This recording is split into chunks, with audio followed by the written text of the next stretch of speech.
wabarakatuh. Waalaikumsalam warahmatullahi wabarakatuh. Kami dari kelompok Kenari, peserta POP Angkatan keempat di Hotel Angkasa Garden akan mempresentasikan hasil diskusi kami dengan pertanyaan pertama oleh Ibu Sumiryani. Pertanyaannya, tantangan apa saja yang akan dihadapi oleh peserta didik di masa yang akan datang dan sangat berbeda dengan masa lampau? Baik, saya akan mencoba menjawab pertanyaan Ibu. Jadi tantangan yang akan dihadapi oleh peserta didik di masa yang akan datang adalah siswa itu dituntut untuk dapat berkemampuan mengakses informasi yang terkait dengan seputar perkembangan iptek. Terus juga dapat beradaptasi dalam revolusi industri teknologi serta dapat mengaplikasikannya. Serta budaya itu termasuk di sini, bahasa juga kita harus bisa lebih mengembangkan bahasa kita ya karena selalu semakin teknologi itu bahasa kita harus bisa menguasai bahasa Inggris contohnya. Mungkin itu saja yang dapat saya akan membacakan pertanyaan nomor 2 yang akan dijawab oleh Ibu Fitria.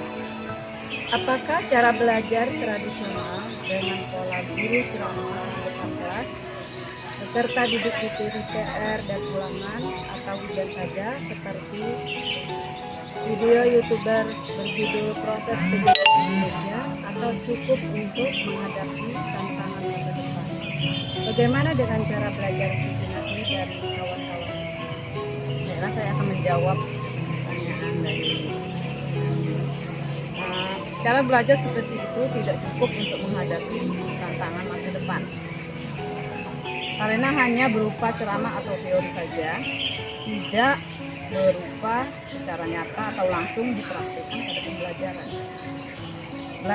Kita belajar dengan seorang Tivinati, seorang YouTuber yang bisa beberapa bahasa tanpa belajar secara formal, tetapi secara otodidak, dengan belajar sendiri yang langsung dipraktekkan dengan orang lain melalui channel YouTube-nya.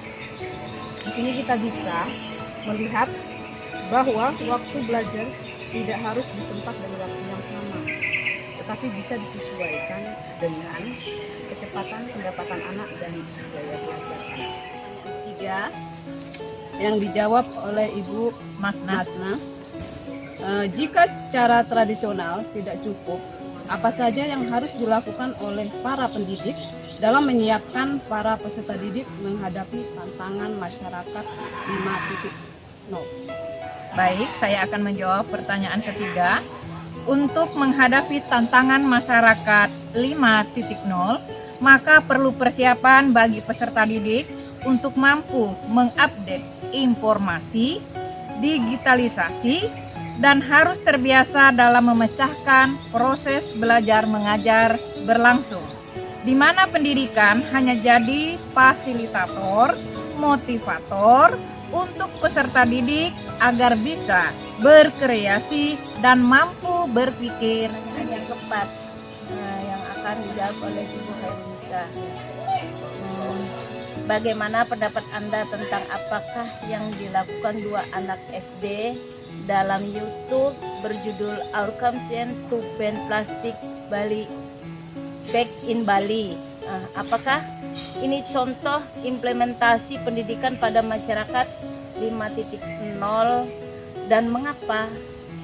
Baiklah, saya akan mencoba menjawab pertanyaan nomor 4. Menurut pendapat saya, apa yang dilakukan dua anak SD tersebut merupakan implementasi pendidikan pada masyarakat 5.0 karena mereka melakukan kegiatan yang sangat bermanfaat bagi lingkungan, mengubah atau mendaur ulang sampah menjadi benda-benda yang bermanfaat. Mereka adalah anak yang cerdas yang mampu menciptakan produk, anak yang kreatif, berpikir kritis. Hal tersebut sesuai dengan tuntutan masyarakat 5.0, yaitu masyarakat yang dapat menyelesaikan berbagai tantangan dan permasalahan sosial dengan memanfaatkan beragam inovasi yang lahir dari era revolusi industri. Demikian Bu jawaban dari saya. Demikianlah hasil diskusi kami dari kelompok penari. Jika terdapat kesalahan dan kekurangan, kami mohon maaf. Wabillahi taufiq wal hidayah. Wassalamualaikum warahmatullahi wabarakatuh. Waalaikumsalam.